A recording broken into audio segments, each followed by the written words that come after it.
Don't forget, guys, this show is purely for entertainment purposes. We do not offer financial advice because, face it, you do not want to be taking financial advice from us.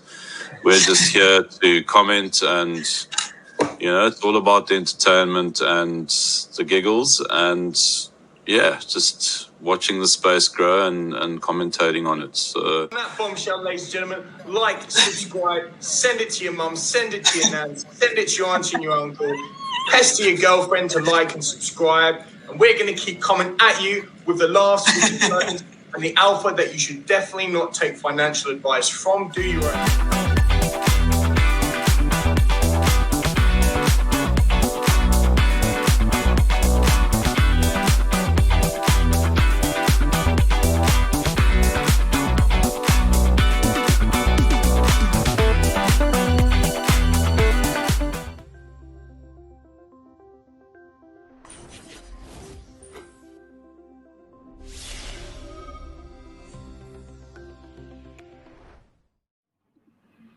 You're well?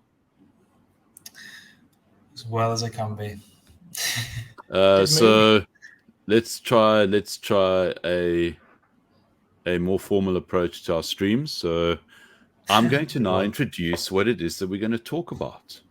So today we will be talking about, guess what? The Solana exploit, what that was all about, what happened. I'm not entirely sure whether they figured out exactly what's happened, but it seems like there was a third-party wallet involved, but we'll chat about that. Saylor leaving as the CEO and is now executive chairman. Bitcoin regulation, we knew it was coming, so we'll chat about that and what the latest developments are around that. And then we'll do just a general market watch in terms of what's happening in the market, what we've called in our newsletter, and also what we might think will be popping next. So let's take it away. Perfect. Right. How was that for an intro, guys? Does that work? That was like really professional, but I don't know if it suits us. I think we're just too degenerate for that. Maybe we have to. Hold on a sec. Are we recording? We are recording. Okay, let's just go with it. Okay. I don't know. Maybe we got someone to do the voiceover for it after and stuff like that. Just put one of those funny animations on. It'll be fine. Yeah, maybe we do that. Just make sure you put us in a prison cell again. That's where we're all going anyway. Right, Solana exploit. The source of the Solana exploit appears to be linked to Slope, allegedly storing private keys as a plain text on a centralized server from CoinDesk. And DB, obviously a big shout out to DB. I think he hit like over his 100k followers this week. It's just reporting on kind of an aggregated news account, which is pretty good. It seems to be pretty on the money. There are a few that slip through when people just create copy pasta or make shit up. But yeah, DB's a good source for news. So that small tweet in as many characters as it is just a complete shit show. Slope allegedly storing private keys as a plain text on a centralized server. Like, Jesus Christ. Any thoughts? Only in crypto that would happen, I swear. Then only in crypto would somebody find that out because everything's so transparent. So this guy kind of went into it, senior software engineer at Fight Club or Irreverent Labs. Don't know what that means, but anyway. So this guy says basically was able to reproduce the Slope finder as a private key and seed phrase leak found on Moonrank NFT on most Slope's iOS app, and have some thoughts about what most likely happened. This is pretty funny because the Nomad hack, everyone kind of, as we mentioned on Tuesday or whenever it was, the Nomad hack was effectively being able to replicate without any kind of technical expertise whatsoever. You just effectively copied and pasted the first hack on Etherscan, and that's why everyone jumped on board and people were trying to siphon funds that way. Again, only in crypto would people see that as maybe that's an opportunity for kind of a DAO, like exploit DAO, where people just white hat or dark hat it. I don't know. But yeah, effectively what this guy's saying is, first to reproduce, you need a proxy to snoop on the network requests. I installed the Slope app on Mac and ran Fiddler in the background. Not entirely sure what Fiddler is because I'm a complete idiot. Then all you need to do is open Slope, create a wallet, and look for the request to 07e.slope.finance. Seam around of the request bodies looks like this, just like a long hash private key. This is your private key mnemonic being sent to the Sentry endpoint plain text. Now the question is, was this intentional? So he's effectively saying that usually that this wouldn't kind of show up in this kind of search for info on the kind of programs he's running on the back end. But he says in his final tweet of the thread, the most likely options, in my opinion, are either insiders at Slope with access to the Sentry account performed an exfiltration, or the Sentry account was compromised after a threat actor discovered the leaks. So, I mean, do we put our tinfoil hat on? And there just seems to be an awful lot of exploits that happen, or kind of coordinated attacks that happen on Solana. And does this kind of tie into emerging layer ones that are going to be kind of Solana competitors coming onto the market, and kind of ties into the merge narrative? I don't know if that's too kind of, as I say, tinfoil hat-ish, but what do you think around that? Is it just kind of opportunists looking for things, or do you think there could be more kind of coordination behind it? Oh, that's a good question. It depends, like, how skeptical you are of crypto being a massive Ponzi and crypto being a massive just insider play of everything. Extremely. When it comes to like Solana, as it's such like you got a load of big boys in there. So for something like this to happen, you almost want to say it was an accident and some hacker was targeting them, because it's SBF and it's FTX and it's big centralized people, but you know, deep down, a bunch of degens made it. You know, another degen who got super successful with FTX, you know, just so happened to be part of it. So I don't know. Or, and I think I tweeted this to Jedi the other day, like these kinds of instances I see as the perfect job interview, because you've got these guys who are hacking these networks and, you know, finding out all these exploits. They shitpost it all over Twitter. And then I'll be honest, if I was that company, I would hire that person almost instantly to then fix whatever hack and exploit he just had, to then make the network even safer. But it's mental. Like they hack it, they abuse it. Then they're like, oh, let me go make a social media post and get like 20,000 likes. Let's go. It's hilarious. Grant, I think to answer your question from my perspective is that it works. I think we've got to look at the distilled version of it. I think there is possibly the, you know, kind of like the nefarious players and the bad actors who want to bring down a competitive L1. I don't think you can dismiss that option in this instance, and in this case, I think it's just a simple reason for someone to find the exploit and try and make as much money out of it, like anyone would who's looking for these kind of hacks and exploits. I think it's just simply that. I think if someone wanted to take on Solana for nefarious reasons around some kind of an L1 war, I think it would be a lot more kind of detrimental. I mean, obviously this doesn't help the Solana network. It's not good for Solana as a whole. It gives obviously the ETH maxis the opportunity to bring out the soy sauce and all that kind of stuff and lay it on thick. You know, and it's unfortunate because there really is a lot of opportunity on Solana. I think there's a lot of positives to what Solana has got to offer, especially in the financial sector and what the financial guys are building on there.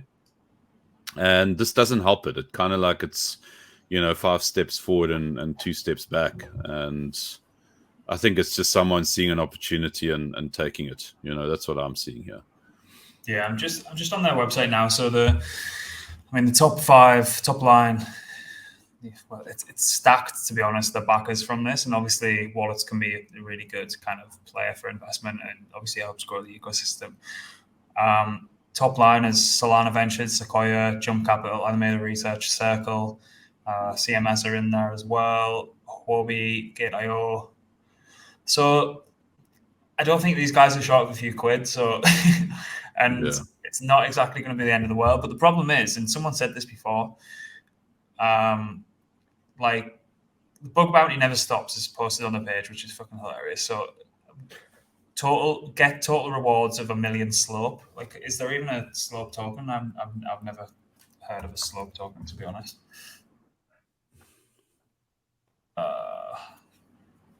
So I don't know. What you get 1 million worthless tokens.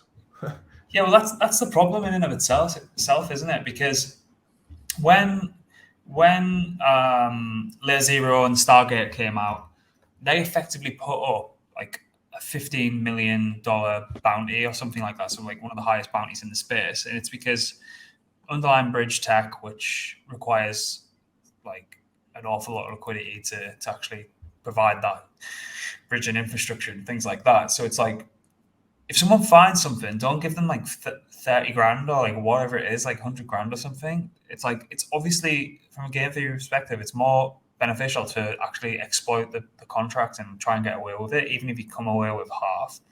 Like these guys have got away with, well, I don't know if they've got away, but whatever it is, it was 4 million exploited and someone spun up this kind of geoanalytics dashboard. So like if you're gonna build something that has critical infrastructure and people's kind of, it could be, there'll be some instances where it's people's kind of life savings or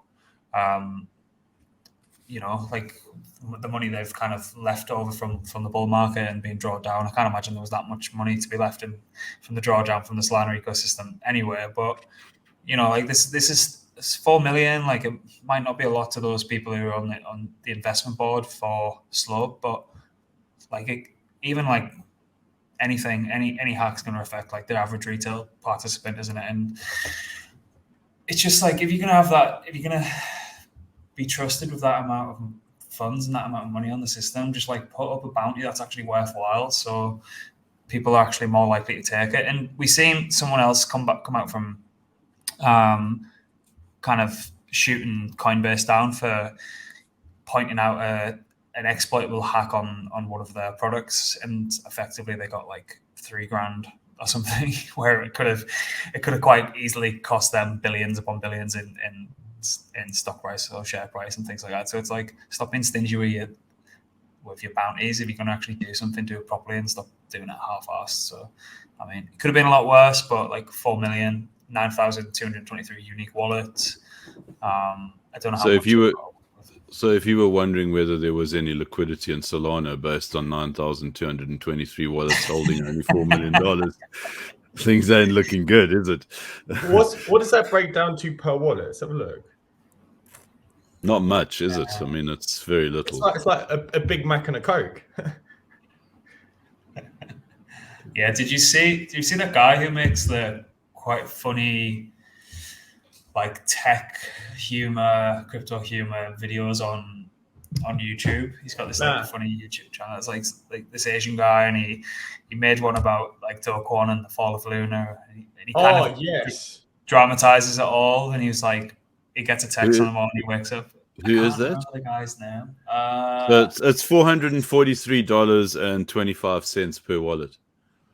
Oh, so you get 2 Big Macs and a Diet Coke. Well, once inflation really kicks in by the end of the year, you might get 1.5. You just won't have the Coke with it. Yeah, there we go. So, okay, well, interesting. That's that. But as you say, Jerry, it's fuck me. It's like it is like just 2 steps forward, 1 step back every kind of week now for the Solana ecosystem. So projects over there that, like, I do believe they will get it right, because 1, the backing's like it's kind of too big to fail. 2, the team a shit hot. It's just kind of these kind of things don't help. Like it's certainly not anywhere comparable to the wormhole hack or anything like that. But this doesn't help. It doesn't help developer confidence. It doesn't help investor confidence. It certainly doesn't help retail, because everyone's spamming memes all over. So I don't know. No news would be good news for Solana at the minute, I think. I think we should find these hackers and then we should like get them jobs. That'll be amazing. Like Blockmates becomes an actual recruitment company. How amazing would that be? They're making way too much money to go and work for someone who kind of tells them what to do all day, every day. Yeah, true. Hey, hold on a second. Pay me an awful lot of money. It's illegal and it's immoral. Is it? I don't know. Is it? We've actually did you not get the memo? Did you not read your inbox? We have actually entered the recruitment business. Do you not see that we've managed to actually finally get a sponsor who recruits people online? More details to follow in the coming days. Was that not just a clever plug? That was a clever plug. You see, we know exactly what it is that we're doing. Shilling. Let's just bring that up for a second. Funny that. So what did Deal do? So DEEL Deal. So they're a company that's kind of got a great product market fit for crypto, but they're not really entering this space as hard as they should be. And one of my actual friends that is not on Twitter in real life, he works for them, and we were kind of chatting over a beer, and we were just saying that I think he was trying to get some clients off me, but basically they have infrastructure to allow people to hire remotely across the planet with none of the shit bureaucracy that you'd have to actually go through to do that. So I think their tagline is something like, what is it? I should really know that. So basically, if you've got a remote first business, like a lot of the projects in crypto have, it can be a bit of a pain if you want to hire people from across the planet. So it's like, how do you pay them? Who deals with sorting their taxes? How do you kind of onboard them? How do you kind of get them into the workforce effectively? So these guys, they automate all that for companies. So it's just like, yeah, I've hired this person. They go through the KYC, and then effectively it's all sorted for you. And the kind of kicker is what he dropped in towards the end is there are a few projects, a few companies that do this worldwide, but these guys are the only ones who support actually paying in crypto as well. So you can be fully crypto native, have a full remote workforce, and the compliance and payroll thing is completely automated for you, which is pretty cool. So yeah, they're going to be featuring on a couple of our newsletters and a couple of the articles as well. Obviously, if anyone wants me to put them in touch with the actual company, then just give us a shout. But you can kind of follow the links. If anything's bought through this, it's obviously of no extra cost. It's just a small kickback to us, but to allow Dan to keep buying his rich tea biscuits and cups of tea every day. Having a nice cup of ooh with Typhoon. Apparently, we might even start attending conferences and bringing some on the ground coverage of what people are working on, and hopefully bring you guys some alpha. But we'll keep you posted on that in the coming weeks. So Jedi, not happen. It's just going to be us three getting. So Jedi, can I confirm that we might be going to a conference and I will be there with my dumbbell microphone running around like, excuse me, Mr. Vitalik, can we have an interview with you? And we're just there, we're just going to be talking to him like this. We're just going to be like that back and forth. Is that what you're trying to say there, Jedi? I reckon that could work. I'm not sure about the dumbbell, but maybe the dumbbell might be the added prop that we need to get his attention. So improvisation, ladies and gentlemen. Yeah. And here we have in the background Mr. Charles himself from Ada. Mr. Charles, how are you today, sir? No, we don't want you. Next. So Michael Saylor has quit his. Did he quit, or did they vote him out? Does anyone have any? No. This is. So I was watching the news yesterday, and I was telling Grinders at the start. The lady was like, "So, like, did you get pushed out?" And then Michael Saylor was like, "Look, darling, definitely not. You do know my MicroStrategy is mine, right? I'm the top dog, and I decided to step down because I need to go and score a load of other shit out."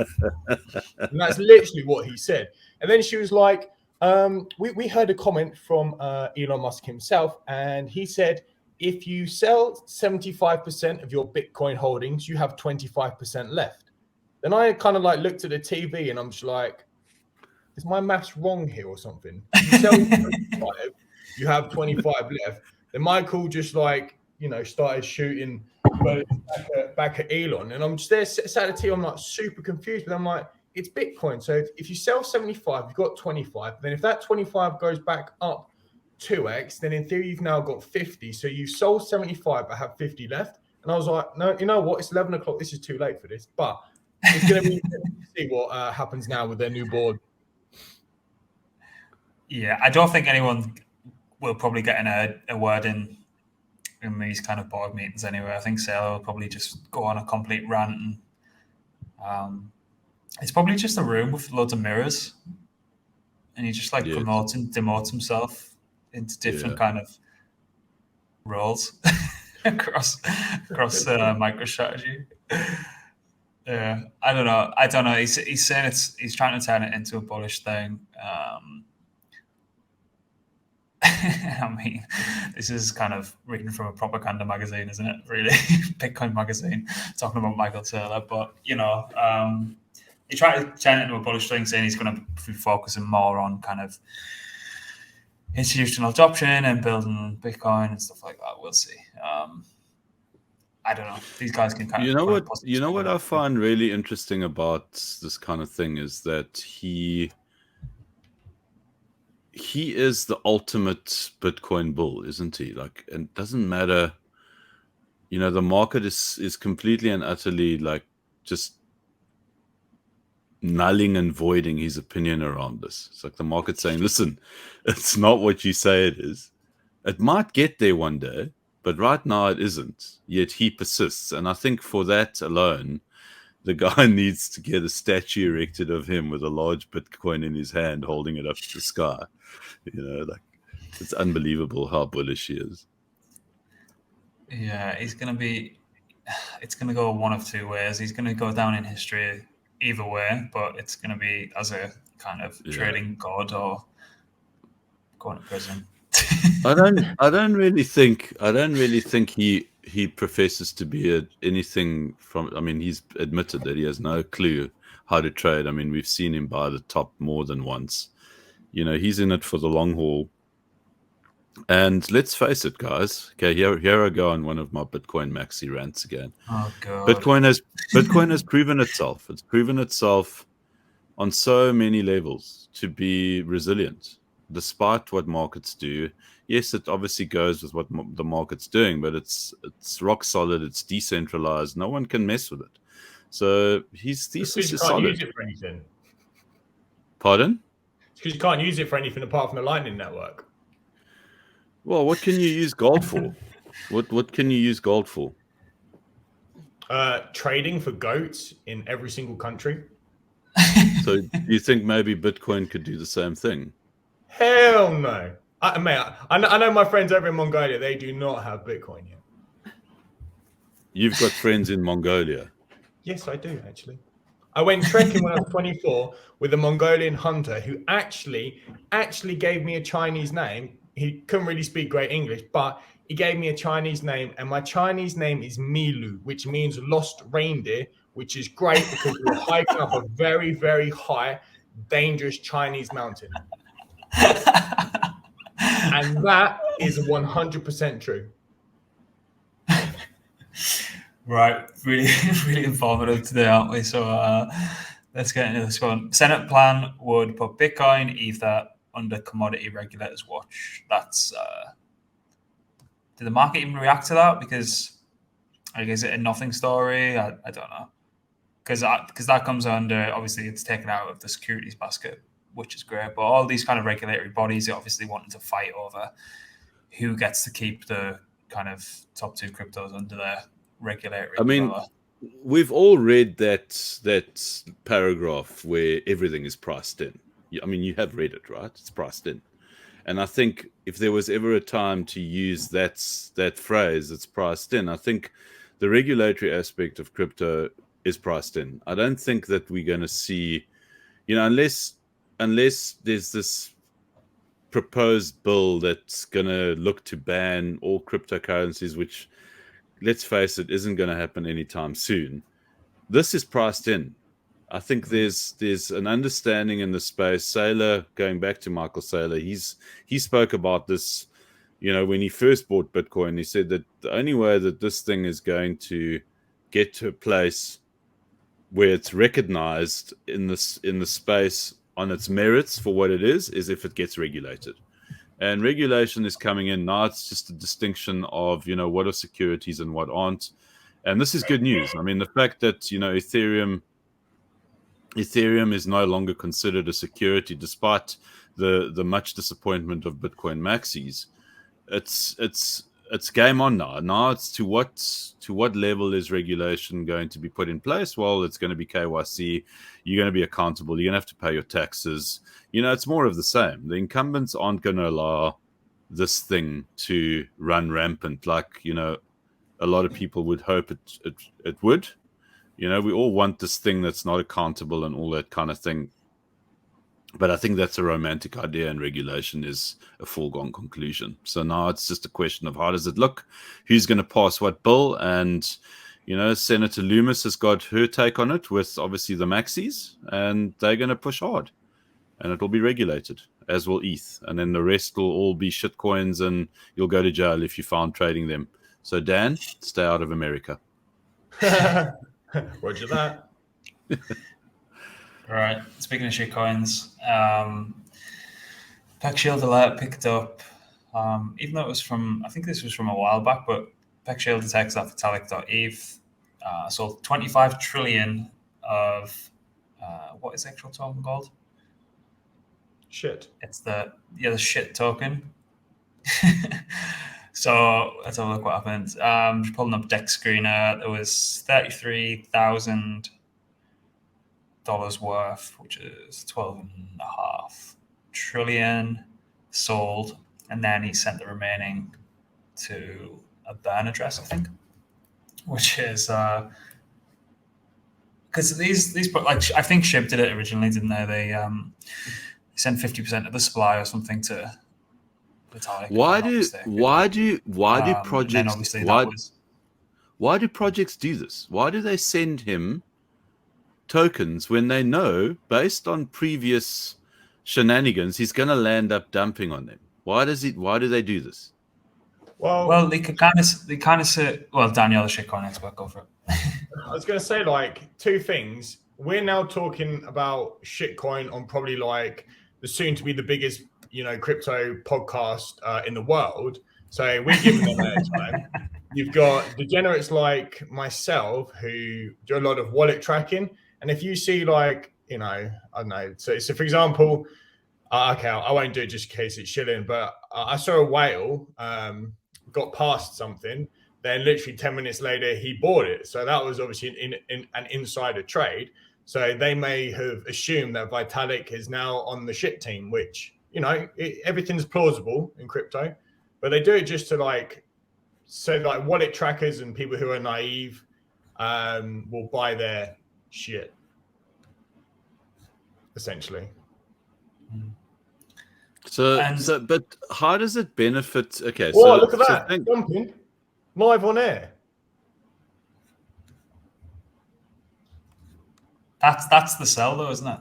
That's the that big wick candle. Yes.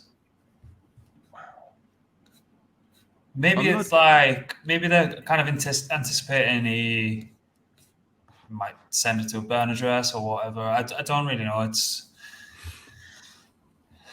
don't know. It's fucking stupid, isn't it? Really, just that whole shitcoin casino is just completely run out of ideas.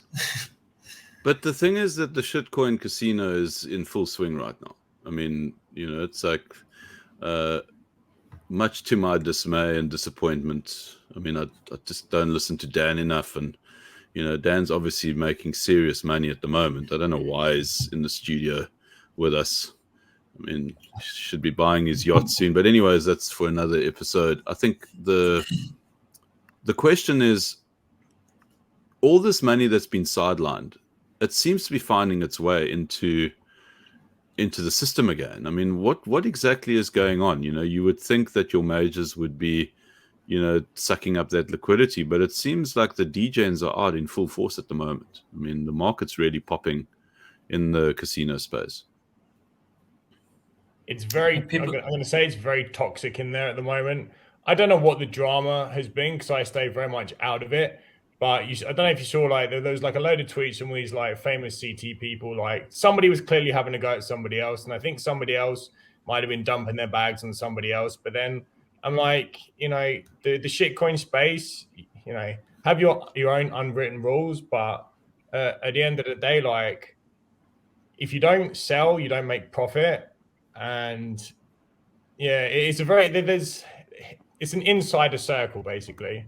And if you can catch things quick, get in and out really quick, you're fine. But if you're all of a sudden considered a cheat or a profit taker, then everybody hates you. But let's be honest, like, if you do a long on Ethereum and you close it early, you basically just dumped on the Ethereum community. Put it that way.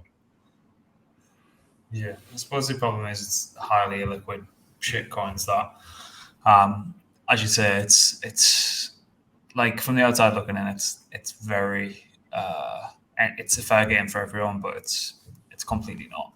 But in saying that, that's kind of inside scoop and that inside kind of play and that kind of inside liquidity that gets passed around is that just scales throughout the whole industry. It doesn't just stop there. It's really easy to see because it's like a microscopic version, even though it's kind of counterintuitive, but you can kind of see it. And I've always said, if anyone wants to kind of learn how liquidity works, you need to kind of trade shitcoins that are really, really low liquidity, because you see how price impact works. You see how you can just see kind of emotion painted a lot clearer on kind of shitcoin charts, and you learn an awful lot about kind of distribution of tokens and all that kind of shit as well. So it's not advised if you're just trying to get your shit together in this space, but even just a couple of nuggets thrown at some completely dog shit coins, just to learn about the aspects of liquidity on chain and things like that, it does help, because it's, as I say, it's completely linear and scales throughout the industry. I mean, obviously there's the shitcoin market, and then there's, obviously a big move at the moment, and I mean, it was something that we put down on our list of things to discuss. But the first one that I want to look at is optimism. I mean, obviously optimism has had a little bit of a rough start, and it seems that this whole kind of like mentality around, where's liquidity going? What are people looking for at the moment? I think optimism is like a very good example of, I think it's obviously it's a decent product. There's a lot of positive things going on there. People don't really know about them, but now they're starting to pay attention to what's happening out there, and I think they're seeing the benefit of that. And then one that we've obviously spoken about a lot over the last few weeks, and I'm very happy to say we told you so, is Metis. Metis is like, they obviously had a rocky start when they started in November. They started at pretty much slap bang in the middle of this huge sell-off in the market, and obviously the confirmation that we were pretty much in a bull market. I mean, in a bear market, and they were on the back foot pretty much when they started, and they've just knuckled down. They've had a strategy in place, and they've executed on what it is that they felt was important for their ecosystem. And we were talking about them when they were at $16. I mean, I know that founders and the devs don't really like to talk about their token in public, so we'll do it for them. And if you look at the Metis price, it's just absolutely, obviously it's hit all-time lows, and you're gonna have to zoom in on it. It hit all-time lows, but now it's back on, and it looks really promising in terms of the projects that they're bringing into the fold, and this thing will go back to all-time highs. Whether it'll do it in the medium term, I'm not so sure. I don't think so, but I think it's there's a lot of benefit here to holding this thing, in my opinion, for the long term. I like Metis. Yeah. So the thing is with, like, let's just take a step back a second. One of the issues with the ecosystem was that these Chainlink price fees and Chainlink oracles weren't fed into what was happening on chain. So that's very risky for lending and borrowing. It's very risky for DEX. You can't go and build any derivatives over there. It's just like your ecosystem and infrastructure over there is just an awful lot less kind of reliable and insecure without having Chainlink oracles feeding in data for what kind of projects need it, particularly for price data, particularly when it's obviously a DeFi infrastructure. So this can't be understated how kind of big this is, and that's why we've kind of seen this huge rally off the back of it. There's no way on earth Aave, Curve, Sushi, with all their kind of new AMM stuff going over there, they need Chainlink over there. It's kind of funny because Chainlink just completely gets shit on by kind of the founders and the thing, but Chainlink's probably one of the most critical pieces of infrastructure in DeFi, or if not the most critical piece. But this is really big news. And just taking a step back, yeah, the chart looks fucking great. Another thing to point out is, despite like we do want to support Metis, it's one of those projects that they've got the house in order, they're doing it for the right reasons, they're not kind of here for a cash grab or anything like that. But the immediate thought around kind of, let me just pull up the range. So like from kind of here to maybe here-ish, June, this kind of bar, let me just pull it up, that bar of like, what is it, 50 days, maybe a bit longer. So effectively February to June, there was an awful lot of unlocks that happened, and naturally these things need to happen. People who've kind of put money in to help kickstart the project and things like that, they need to kind of get their compensation back at some point in time as well. But the unlocks obviously lead to price depreciation and kind of sell side pressure. So you need, if you're gonna invest in this, you need to go and have a look at the dilutions calendar that we made. And don't expect it's going to just run back immediately to all-time highs, because there's an awful lot more tokens on the market.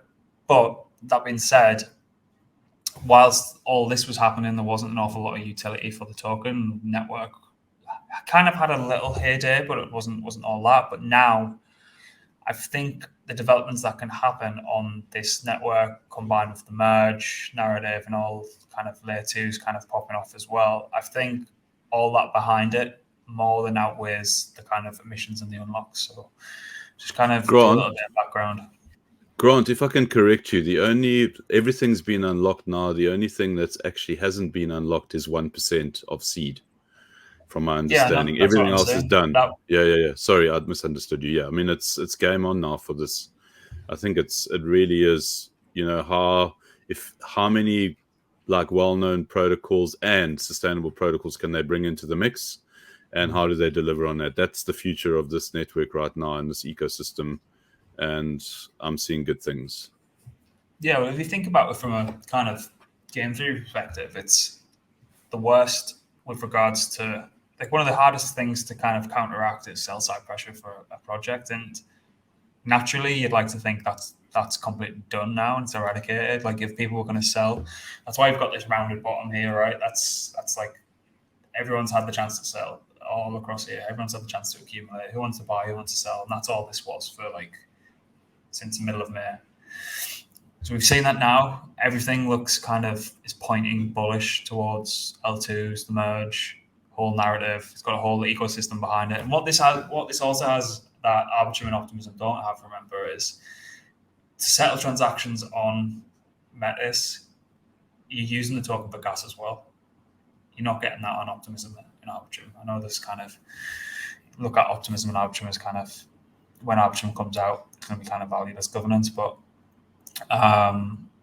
yeah, that's just another kind of key point. So as the ecosystem grows, it kind of turns into a network effect. Everyone has to scoop up the token to actually go and operate over there. And that's not something that the rest of the L2 space has. I don't know if Boba, whatever you want to call it, but Metis kind of stands out on that front as well.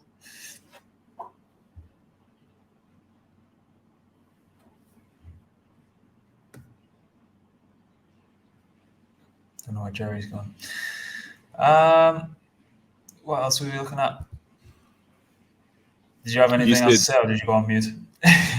No, moving on. All good. You wanted to chat about Entangle. I I don't know about Entangle, so please tell us. I'm very curious. You brought it up earlier, and I was dying to hear about it. Yeah, so these guys are they're kind of trying to tap into the liquidity issue, which I've spoke about previously. I'm gonna launch. I've wrote an article about these this week, so I'll release it, but I'll just kind of give a TLDR over it. It's like you can effectively deploy stables on any chain, and then you can say if you're on Avalanche, for example, right? And there's a good yield farming opportunity on Metis, for example. If you're on Avalanche, you're gonna have to bridge over, buy the two assets that are in the LP position, stake them, deposit them, take them to a yield aggregator like DeFi if you want to go and do that. And hopefully you don't get completely destroyed by impermanent loss in the meantime.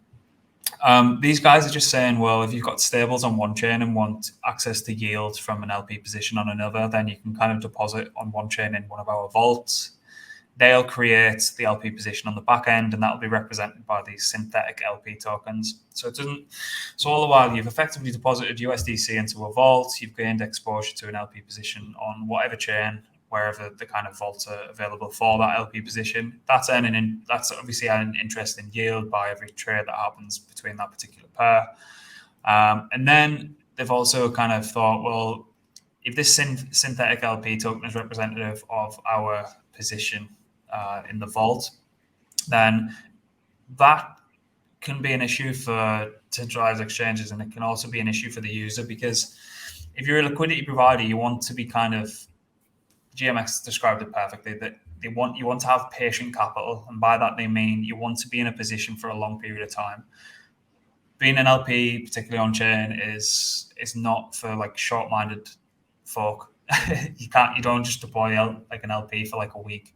You want to see that out for like a minimum 12 months or even a little bit longer, because it's kind of long-tailed in the sense where the gains really start to add up towards the end of the cycle for your liquidity provision, particularly if you're using an auto compounder. So if you're getting yield each day, and that yield's getting kind of fed back in to the LP position, the more compounds you get, obviously the higher the APY, the APR turns into an APY. So it's obviously it's a lot better for kind of patient capital and people who want to provide that for a long time. So, but if you do that, then you tie your assets up and you kind of turn it liquid. So these guys have said, well, you gain exposure to LP positions, and then you can take the synthetic LP token that's representative of your share of that pool, then bring it to our borrowing function, where you'll be able to effectively deposit your LP position in there and borrow their stable coin against it. There's a whole other bunch of other features. So effectively you've got access to liquidity whilst you're also earning interest on your synthetic LP position. I'll go into it more in the article because there is a little bit of confusion, but I think I've managed to crack it on paper as opposed to me talking a lot of shit right now. Grant, it seems to me, in light of the fact that we've come out of a cycle that was obviously very much around obviously the Ponzi narrative and your forks and all the rest of it.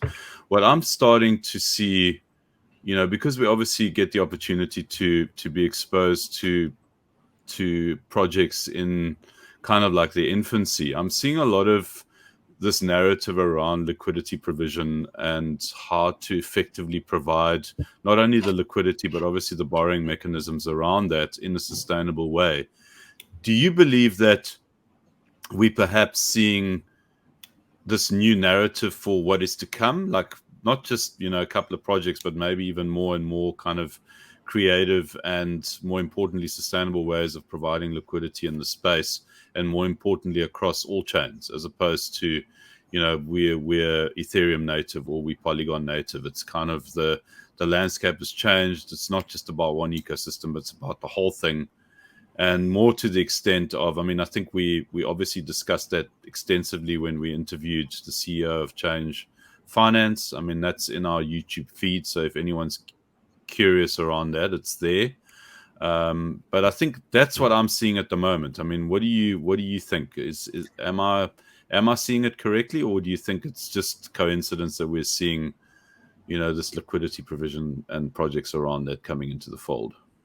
No, it's not coincidence. It's during the downturn and during kind of murkier times where everything's gone sideways, everyone's realized that, particularly in DeFi, that liquidity is the single biggest issue, but it's also the kind of single biggest opportunity in the same breath, where protocols need the liquidity to be there to actually function, to actually generate yields, to actually generate kind of returns, to generate revenue and all that kind of jazz. But the issue is, in the kind of DeFi 1.0 landscape where lending and borrowing on regular assets were used, and you had a centralized exchange where you could deposit an LP position, that doesn't really lend itself well to this space. People are like too impatient, too short-minded, and relies on like a few big market makers to actually allow the space to thrive. So it kind of comes back to like, why is it so unappealing for the ADHD-minded retail investors to go and provide liquidity for the long term? And that's because it's like,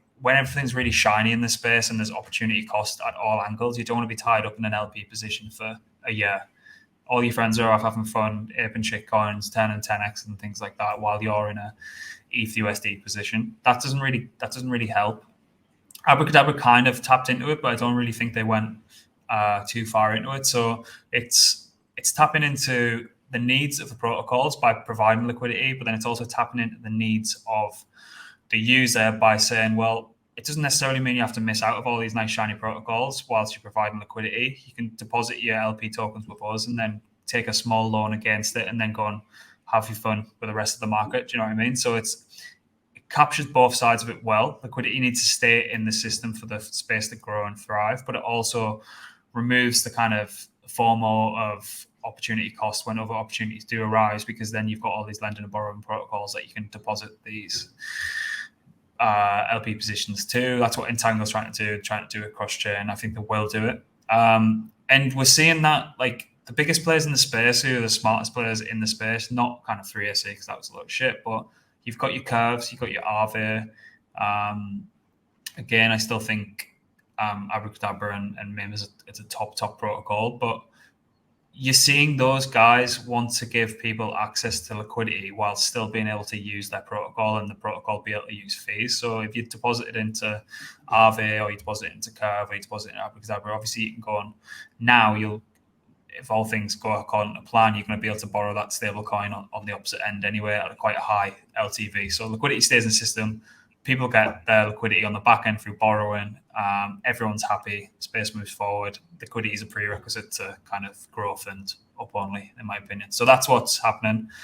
I think I could be completely wrong. I'm a complete fucking idiot. So no, I think you're. I agree with that, because, like I said, we're obviously getting, the heads up on this thing, because we've obviously spoken to this. This isn't the first protocol that's come to my attention anyways. I mean, I've spoken to a few over the last couple of weeks, and I think what's from an alpha perspective, so for all the guys who have endured the painful jokes and the silly remarks up until now, I truly believe that the alpha around this is to distinguish who the liquidity providers are that are interested in coming into the space, what it is that they're offering in their white papers in terms of their roadmaps, in terms of their tokens, lockups, all those good things that you should be looking out for.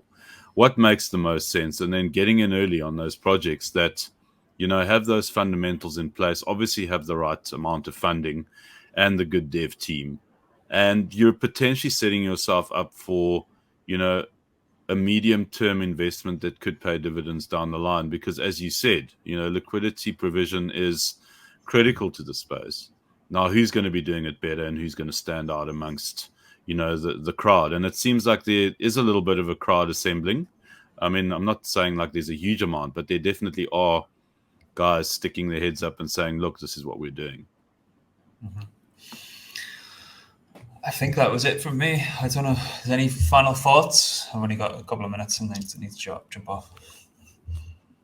No, all good from me. No, it's interesting. It'd be interesting to hear your deep dive, and then the really short TLDR version. Yeah, I think from my perspective, as somebody who's very much kind of looking at things from a neutral perspective, and trying to temper the bitterness around All these coins that are just mooning at the moment. I mean, I am fortunate that I didn't sell my Optimism airdrop, so I'm quite stoked about that. So it's nice to see it doing what it is. I think it's just for everyone out there, you know how this is. Don't get carried away in terms of your, we're very much in a bear market at the moment. This does seem like a bear market rally, and if you are playing the short term, take your profits. Don't hurt yourselves. And if you are playing the long term, accumulate on those dips and keep it tidy. And don't forget, guys, this show is purely for entertainment purposes. We do not offer financial advice because, face it, you do not want to be taking financial advice from us. We're just here to comment, and it's all about the entertainment and the giggles, and just watching the space grow and commentating on it. So take it easy. Yeah, just one final point, please. Just hit the like and subscribe button, because again, we don't want to have to go back onto the class A's like last episode. No, we need to start getting a little bit more interaction. I know we're terrible at doing it, but if you can just take a second to do it, it'd help us an awful lot. Yeah, we don't want to be working at McDonald's, guys. We want to carry on doing this, so you can help us by staying out of McDonald's. And let's face it, you don't want us working there either. Rather have us go. And on that bombshell, ladies and gentlemen, like, subscribe, send it to your mum, send it to your nan, send it to your auntie and your uncle, pester your girlfriend to like and subscribe. And we're going to keep coming at you with the laughs, with the tones, and the alpha that you should definitely not take financial advice from. Do your own research, ladies and gentlemen. And on that bombshell, that's us. One last thing. I have to get the last word in. It's newsletter. We've got a newsletter. There's a lot of alpha in there. I think 4 out of the 5 coins that we put our hands up for last week have absolutely been killing it, 50% and up. If you don't believe, go check it out. You can follow us also on Twitter. Take it easy.